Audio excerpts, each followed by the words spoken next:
નમસ્તે, હું જૂનાગઢથી રીમા પુરોહિત. આજે હું શિંગદાણાનો મેસૂબ બનાવવાની છું.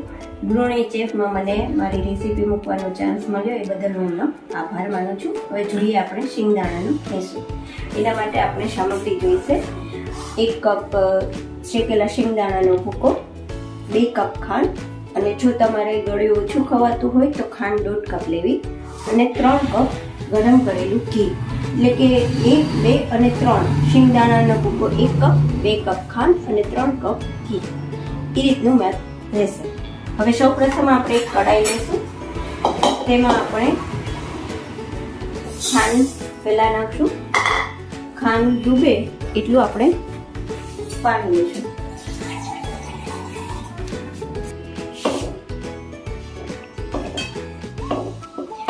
ખાંડ લીધા પછી એમાં થોડું એમથું ખાંડ ડૂબે એટલું આપણે એમાં પાણી નાખશું.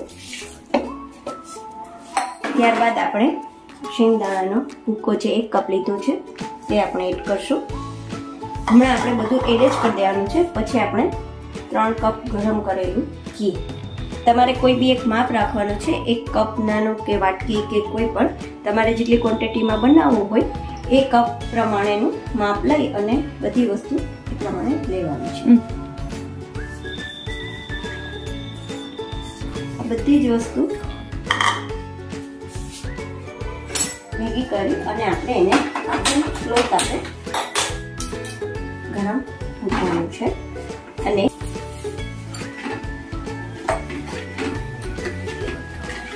આપણે બધું સરખું એકદમ જ મિક્સ કરી અને ચલાવતા રહેવાનું છે. ચલાવતી વખતે એક ખાસ ધ્યાન રાખવાનું છે કે આપણે એક જ સાઈડ ચલાવવાનું છે. વચમાં સાઈડ બદલવાની નથી. જેમ કે આપણે જમણી સાઈડ ફેરવતા હોઈએ તો જમણી સાઈડ જ ફેરવવાનું છે. પછી એને રિવર્સમાં લઈને નથી ફેરવવાનું, કારણ કે મેસૂબમાં હંમેશા જારી હોય છે, જારી પડેલી. જો તમે રિવર્સમાં લો તો એ જારી તૂટી જાય.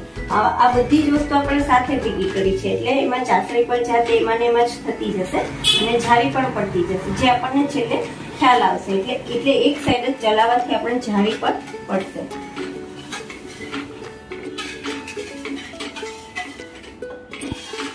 અને ગેસ ફૂલ કરીને નથી કરવાનું, કારણ કે એમ કરવાથી આપણે વસ્તુ સરખી બનશે નહીં અને ચાસણી પણ સરખી નહીં થાય. એટલે સ્લો આપે જ આપણે કરવાનું છે.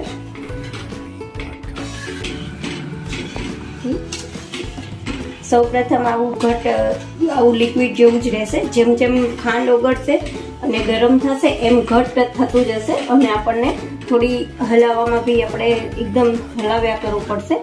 પણ લાસ્ટમાં જ્યારે બનશે ત્યારે ખૂબ જ સરસ રીતે એ શેકાઈ જશે. આ જ રીતે આપણે ચણાના લોટનો મેસૂબ છે મેઇન બનતો હોય છે એ પણ બનાવી શકીએ. કાજુનો પણ મેસૂબ આ રીતે બનાવી શકીએ. આ છે શેકેલા શિંગદાણાનો, જેમાં શિંગદાણાનો ભૂકાનો આપણે ઉપયોગ કરીએ છીએ.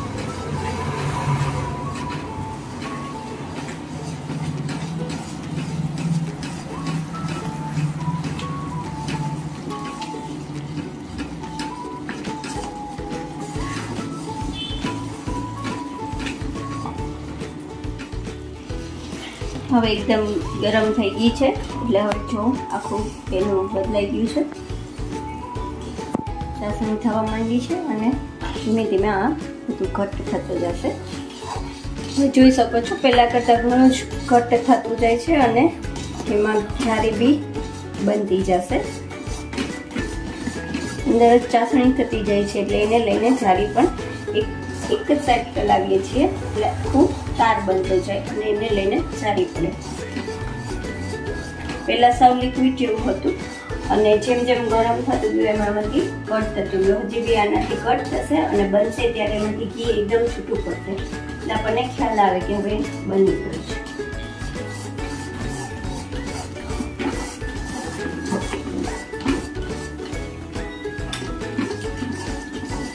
શિંગદાણાનો ભૂકો આપણે થોડો કરકરો રાખવાનો છે. એકદમ લોટ જેવો નથી પીસી નાખવાનો. બહુ ઝીણો કરવાથી એમાંથી બી તેલ છૂટે અને વસ્તુ ન સરખી થાય. એટલે થોડું કકરા જેવો રાખી અને આપણે પીસી લેવાનું છે.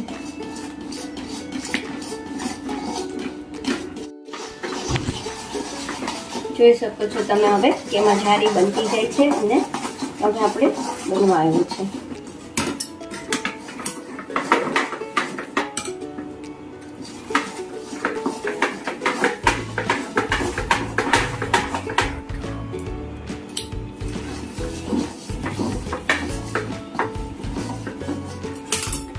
થોડું ઘટ્ટ હોય એટલે હલાવવામાં થોડી તકલીફ પડે, પણ એને આપણે સતત હલાવતા રહેવું પડશે.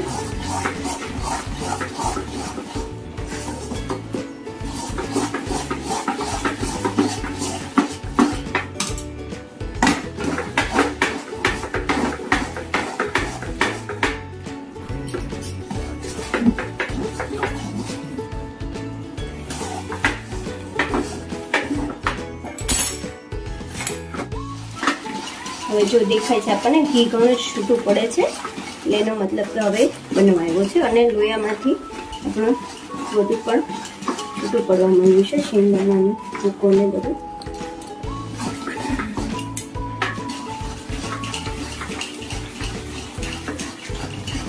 હવે આને આપણે થાળીમાં, કે જો તમને વધારે ઘી ન આવતું હોય તો એને થાળીની અંદર ચાણી મૂકી અને એમાં પણ આપણે ઢાળી શકીએ છીએ અને એમને પણ નાખી શકીએ છીએ.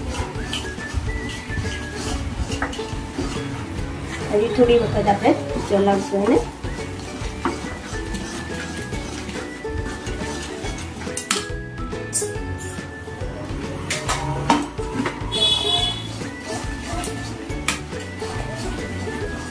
પહેલા આપણે આમાં 3 કપ તો ઘી જોઈએ જ, કારણ કે 1 કપ આપણે શિંગદાણાનો ભૂકો લીધો હોય તો એના માપ પ્રમાણે 3 કપ ઘી જોઈએ. પછી તમને ન ફાવતું હોય તો આવી રીતે થોડું ઘી આપણે નિતારીને કાઢી પી શકીએ છીએ અને એમાં સારો હોય તો પણ ચાલે.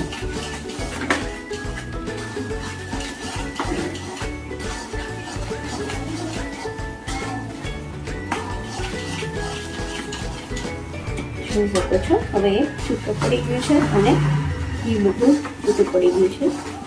હવે આપણે એને ઢાળતી વખતે ખાસ ધ્યાન રાખવાનું છે કે આપણે એને તવીથાથી નથી ઢાળવાનું. આપણે આ બધી જ વસ્તુ અમને આમ ઢાળી જ દેવાની, જે શેપમાં ઢળાય, કારણ કે તવીથાનો ઉપયોગ કરશું તો એનાથી આપણે એની જારી છે એ બધી તૂટી જશે.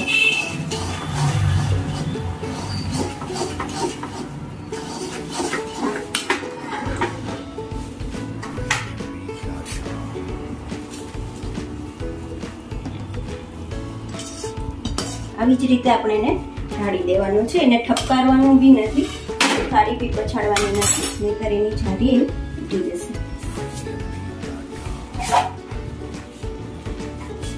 બે 3 મિનિટ પછી આપણે એમાં ચાકાથી આંકા પણ પાડી લેવા પડશે. ગરમ હોય ત્યારે જ આપણે આંકા પાડી લેવાના.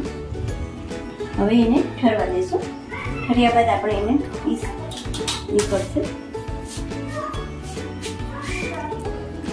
આ રીતે ખૂબ ઇઝી મેથડથી સિંગદાણાના ભૂકાનો મેસૂર થઈ શકે.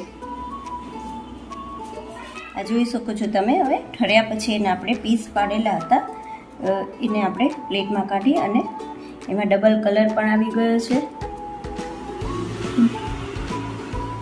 અને સરસ બની ગયો છે. આ હતી મારા શેકેલા સિંગદાણાના ભૂકાના મેસૂરની રેસીપી. નમસ્તે.